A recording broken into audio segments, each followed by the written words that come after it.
الحمد لله الذي ألف بين قلوبنا فأصبحنا بنعمته إخوانا أشهد أن لا إله إلا الله وحده لا شريك له وأشهد أن محمدا عبده ورسوله لا نبي بعده اللهم صل وسلم على سيدنا محمد وعلى آله وأزواجه وأصحابه وذريته أجمعين أما بعد رب اشرح لي صدري ويسر لي أمري واحلل عقدة من لساني يفقهوا قولي واجعل لي وزيرا من أهلي إنك على كل شيء قدير وبالإجابة جدير سبحانك لا علم لنا إلا ما علمتنا إنك أنت العليم الحكيم فزدنا علما نافعا وارزقنا فهما برحمتك يا أرحم الراحمين. Pada kesempatan kali ini insyaallah kita akan membahas tentang masih tentang muamalat, yaitu adalah tentang al-qardu. Al-qardu itu dalam definisinya secara bahasa artinya al-qad'u, memutus atau memutuskan.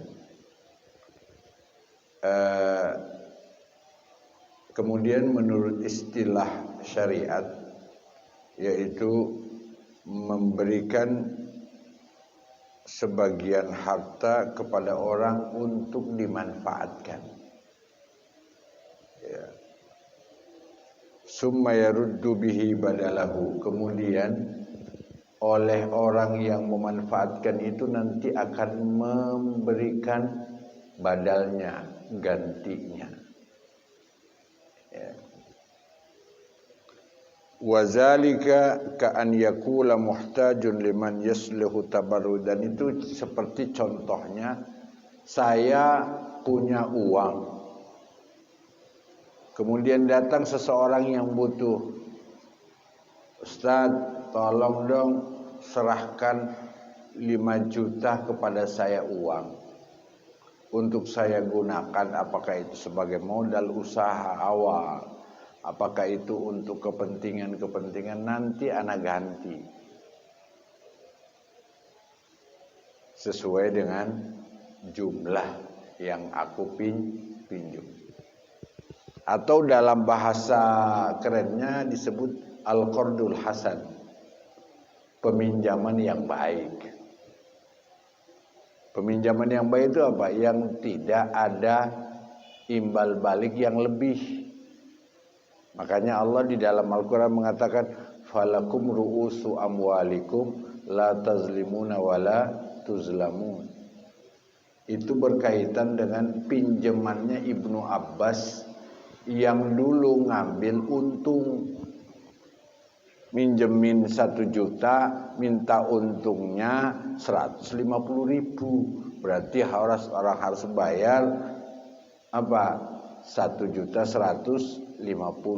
Oleh Allah dibatalkan transaksi itu dan mengatakan falakum ru'usu amwalikum, ente hanya berhak ngambil yang ente utangin. La tazlimuna wa la tuzlamun. Allah membahasakan kalau kita mengambil keuntungan dari meminjamkan sesuatu, ya, itu adalah perbuatan zalim.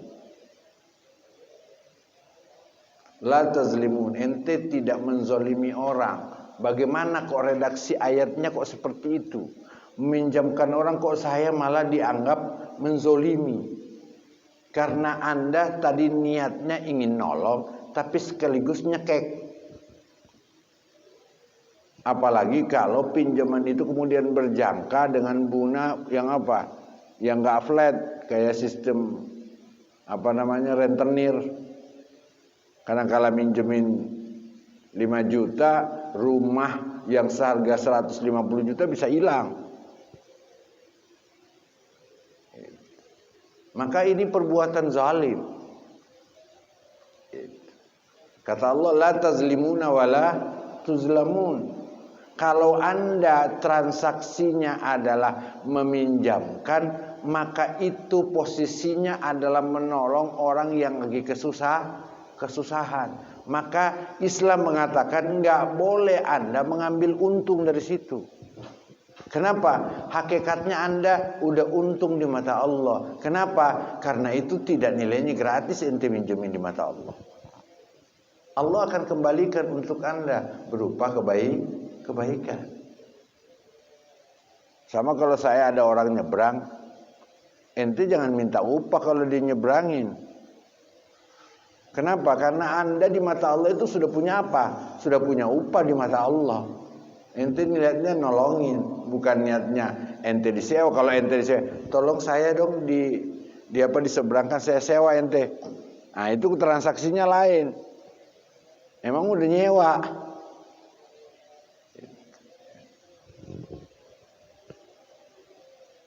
Apa hukumnya meminjamkan sesuatu ya untuk dimanfaatkan? Islam datang dengan sebuah al-qardu mustahabbun bin nisbati lil muqrid. Meminjamkan sesuatu itu kalau kita ada hukumnya mustahab. Dianjurkan oleh agama. Anda akan mendapatkan ganjaran pahala dari Allah.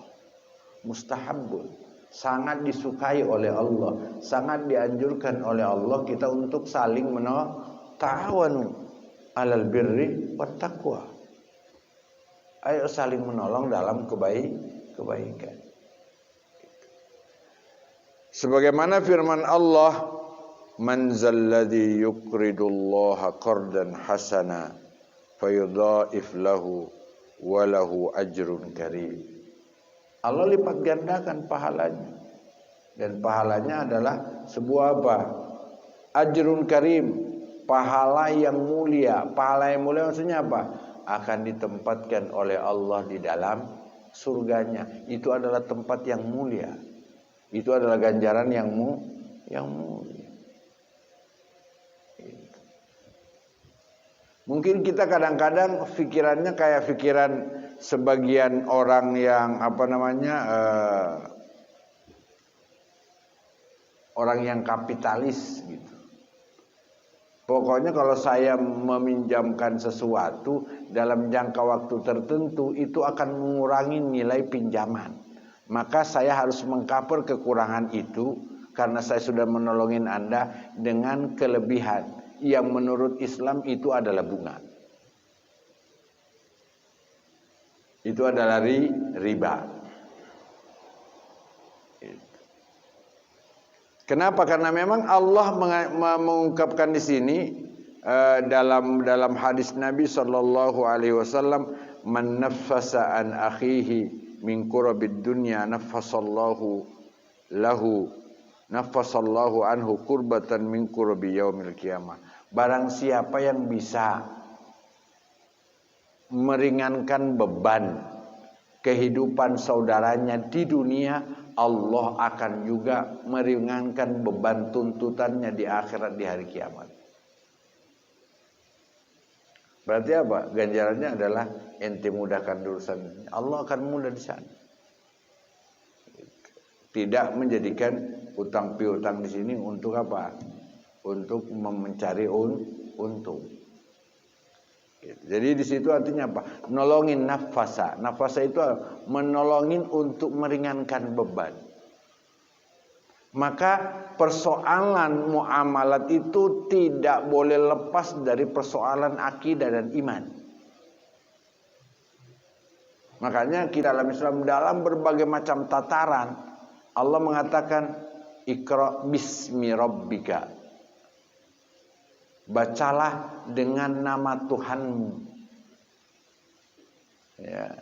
Dalam segala, Anda sebagai berprofesi apapun itu harus dikaitkan. Ya, bahwa apa? Ada nilai iman kepada Allah.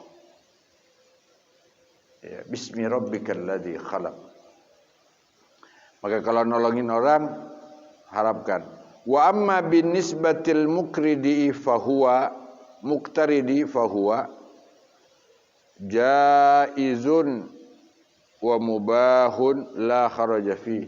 Bagi orang yang meminta hutang,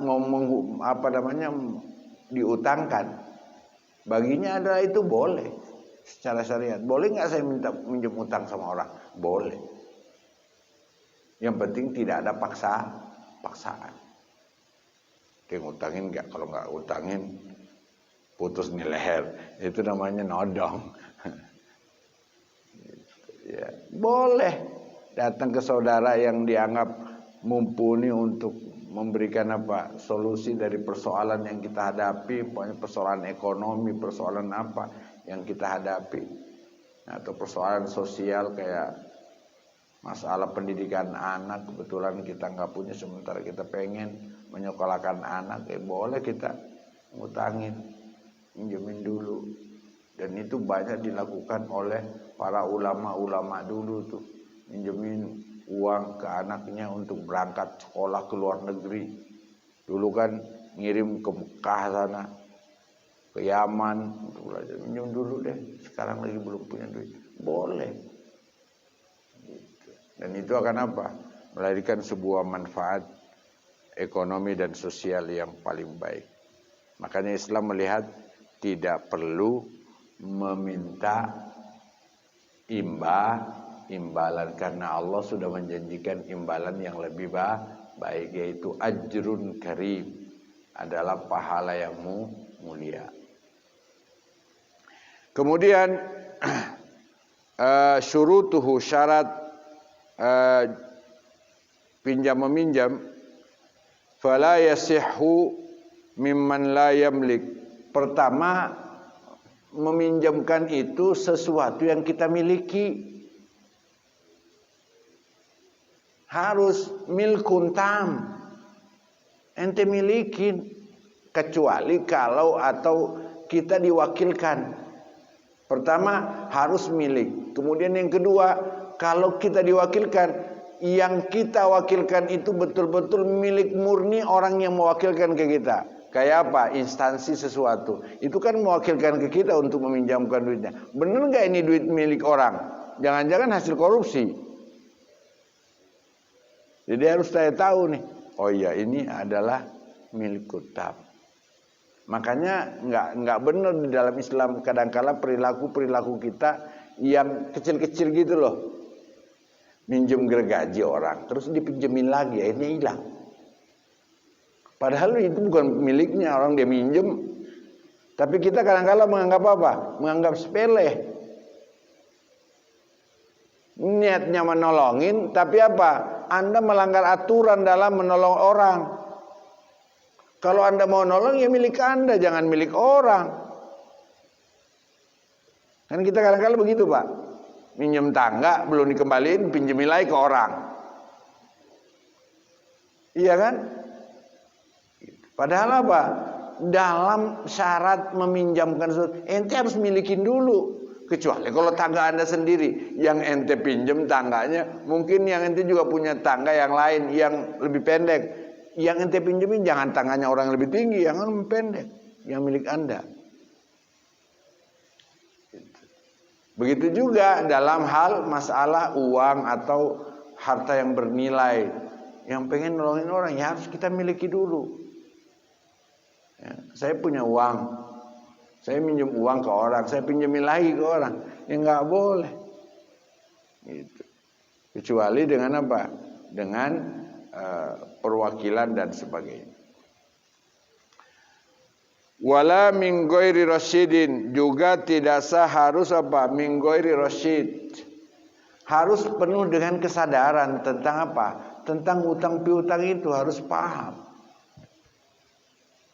Min ghairi rasyid, harus dengan apa? Dengan tasarruf yang didasari oleh apa? Kesadaran pribadi. Tidak dibawa tekanan. Jadi syaratnya saya minjemin enggak dibawa tekanan. Pinjemin enggak, kalau enggak dipinjemin saya enggak boleh, harus min rasyid, dengan penuh kesadaran meminjamkannya bahwa ini adalah nolongin saudara. Itu syaratnya ya. Syurutun wahia, pertama milkut tam, yang kedua harus rusyd, harus penuh kesadaran minjemin. Ya, tanpa ada paksaan saya meminjamkan. Biasanya gitu kan surat keterangannya. Saya mengalihkan dan meminjamkan ini dengan penuh kesadaran. Ya. Al-mukrid ahkamun hiya, beberapa hukum yang berkaitan untuk orang yang dihutangkan, untuk orang yang menghutangkan. Famata qabadahul mustaqri milkahu wa asbaha fi zimmatih. Kalau kita sudah, ini kaitannya dengan masalah utang piutang. Kalau kita meminjamkan sesuatu dan kita sudah serahkan kepada orang yang ngutangin, maka apa? Itu menjadi apa? Fi zimmatihi, di bawah tanggung jawab dia. Maka oleh karena itu kalau kita meminjam sesuatu, bertanggung jawablah untuk mengembalikan sebagaimana layaknya transaksi. Saya ngutang nanti akan balikin. Kita punya tanggung jawab di mata Allah untuk ngembaliin, Pak.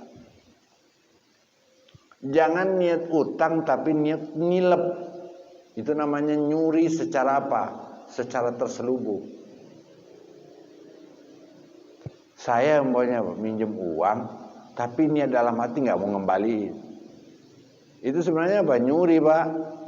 Dengan cara terselubung. Maka apa? Oleh Allah dituntut ada tanggung jawab untuk ngembalikan. Sama hal-hal sepele juga begitu. Kalau saya minjemin martil oleh seseorang, maka martil itu di bawah tanggung jawab saya untuk mengembalikannya. Seandainya martil itu hilang, ya saya berkewajiban untuk mengganti. Orang saya dipinjemin kok. Ya. Berkewajiban sampai si orang yang ngutangin atau yang minjemin apa? Menghalalkan buat saya. Kalau nggak halal itu ada tuntutannya di mata Allah. Fi zimmati, dalam tanggung jawab Anda. Artinya apa? Kalau Anda tidak mengembalikan, Anda ada tuntutan secara syar'i di mata Allah. Boleh jadi man di dunia kayaknya nggak ada yang nuntut gitu. Tapi di mata Allah itu fi zimmatika, dalam tanggung jawab kita. Nah, kadang-kadang kita hal-hal sepele ini yang kadang-kadang kita sepelekan. Ya. Makanya kenapa sahabat itu radhiyallahu anhum wa radu'an. Kenapa dia ridho kepada Allah sebagai Tuhan dan Allah ridho kepada mereka? Karena mereka itu apa? Persoalan yang sepele itu dianggap berat. Kata dalam hadis sahih dikatakan, ada yang Anda anggap sepele zaman sekarang, dulu di zaman kami itu adalah sesuatu apa? Sesuatu yang berat bagi kami, sesuatu yang besar buat kami pelanggarannya. Kenapa? Kayak umpamanya saya nih minjemin yang sepele kayak begitu. Yang saya langgar aturannya kan bukan persoalan sepelehnya, tapi aturan Allah yang Anda langgar. Anda sepelekan aturan Allah yang mengatakan Anda bertanggung jawab di mata Allah untuk mengembalikan, tapi kita sepelekan.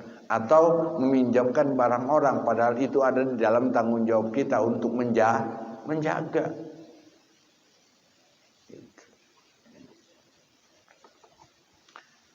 Makanya para sahabat itu hal-hal yang kayak begitu beliau mah walaupun sepele perhatian. Makanya disebut dengan istilah wara, hati-hati, hal yang sepele. Anda maksiat itu tidak dilihat besar kecilnya maksiat, tapi lihat siapa yang Anda maksiat kepadanya, yaitu Allah yang Maha Mulia. Itu prinsipnya para sahabat. Kalau kita sekarang mah enggak, Pak. Tanggunglah. Makanya dulu apa?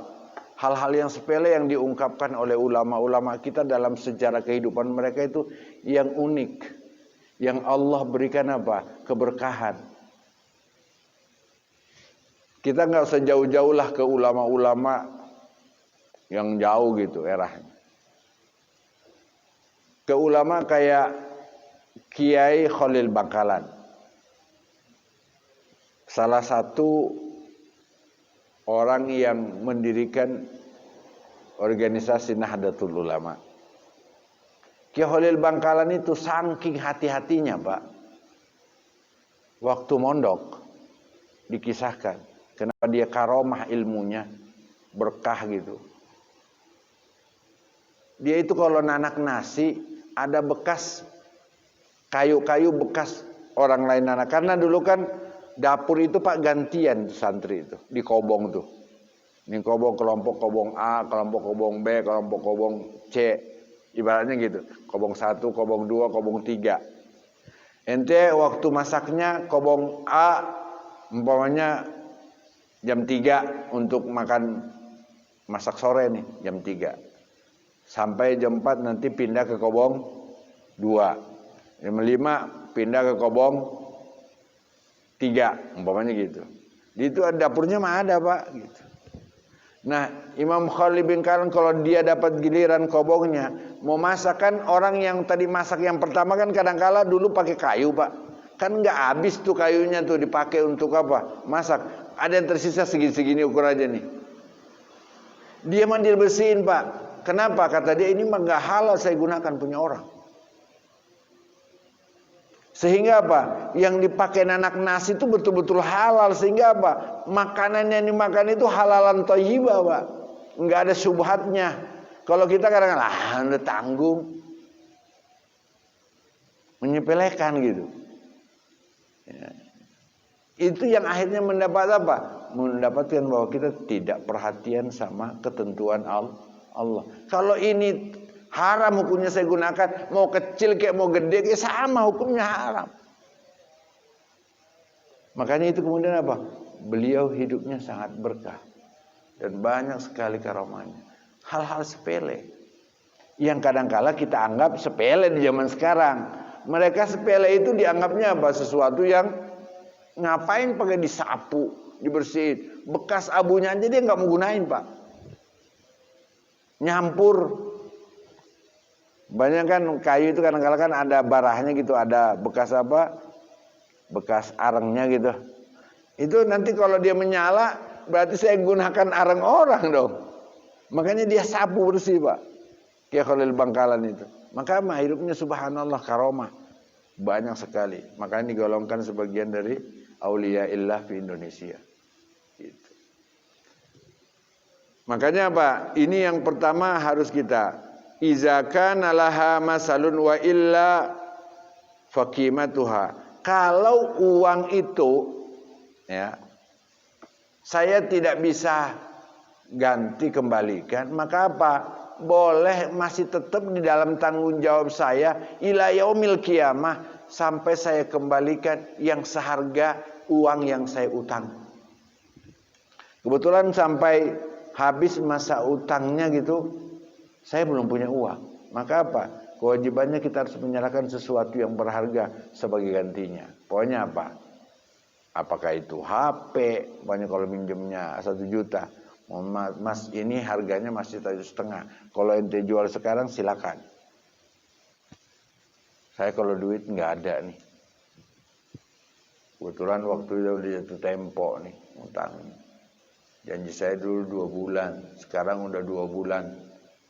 Ya, saya harus kembali. Itu fi zimmah, dalam tanggung jawab orang yang berutang. Kalau nggak bisa ya ganti dengan sesuatu yang nilainya sama. Yang penting orang yang mengutangkan mau menerima. Kalau dia bilang nggak apa-apa Mas, nanti aja tunggu aja ada.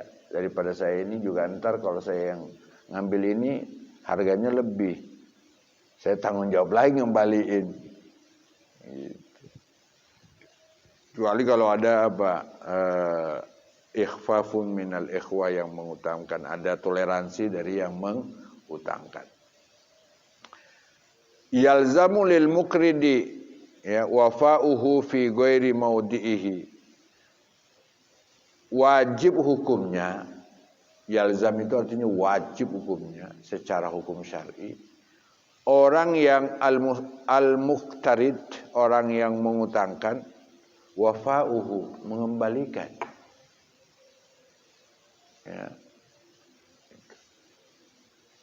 Sawa'un kana ya biziyadatin fil qard au bitajwidi, boleh mengembalikan ya. Umpamanya saya mohon maaf ini, saya minjem atau ngutang ya, barang, sementara saya nggak bisa kembaliin atau rusak, itu dalam tanggung jawab saya boleh ganti, umpamanya kalau benda yang lebih baik, tapi tidak lebih itu, cuman nilainya doang lebih baik, tidak lebih jumlahnya. Kalau saya ngutang martil 1, tahu-tahu saya hilangin, ya saya ganti dengan martil yang baru, boleh. Ya. Kalau duit ya saya kembaliin. Mau uangnya dulu saya ngutang uang receh yang udah lusuh, ngembaliin yang lebih bagus nggak apa-apa, yang penting nilainya sama. Itu ya.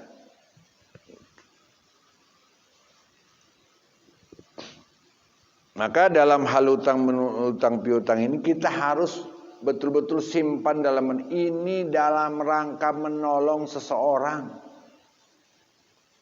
Kalau mau menolongin seseorang jangan lihat background agamanya, Pak. Ya. Makanya Allah mengistilahkan ta'awanu 'alal birri, tidak disebutkan identitasnya. Ta'awanu bil islami ala ahikal muslim, enggak ada begitu.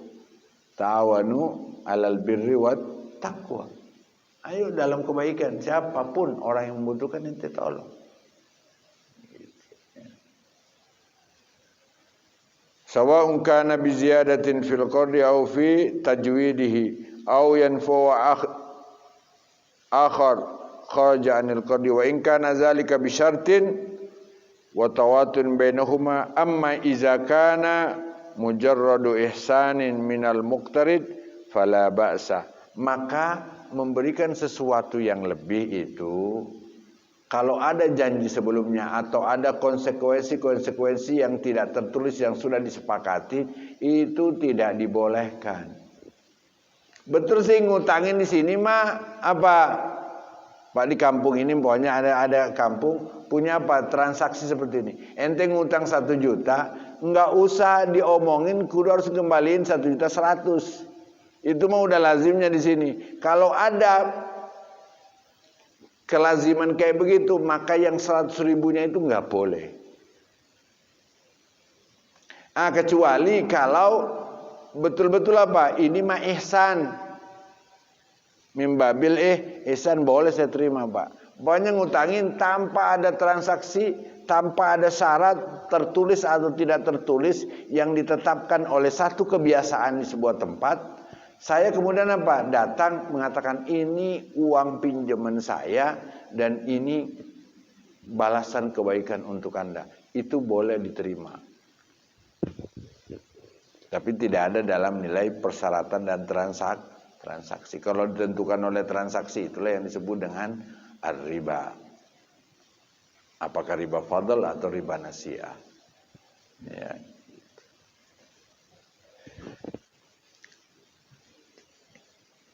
Iza a'ta Rasulullah hamlan khiyaran ribaiyan fi Bakrin Sogir wa qala inna min khairin nasi ahsanuhum qada'an. Sesungguhnya orang yang terbaik, kata Nabi, orang yang membayar atau mengembalikan dengan yang terbaik. Ya, gitu. Makanya di dalam konsekuensi mengembalikan itu, Pak, ada hadis Nabi yang perlu kita camkan. Matlul ghani zulmun. Ente menunda-nunda membayar utang padahal Anda uangnya sudah ada, itu di mata Allah sebuah kezoliman. Karena kadang-kadang Pak, orang yang ngutangin itu sebenarnya kadang-kadang apa? Maksain demi untuk nolongin orang. Tapi Anda sekarang udah ada duitnya kok belum ngembaliin. Bahasanya belum ada duit, Pak. Itu kezoliman. Maka apa? Ada tanggung jawab harus, kalau udah ada, kembaliin. Udah make, udah dibutuhkan, yang dibutuhkan gitu, ya udah kembalikan.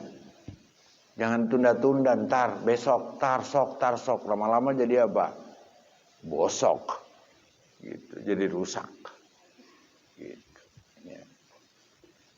Nah itu tentang pinjam meminjam dan utang. Alaika Ahmad ya Habibi,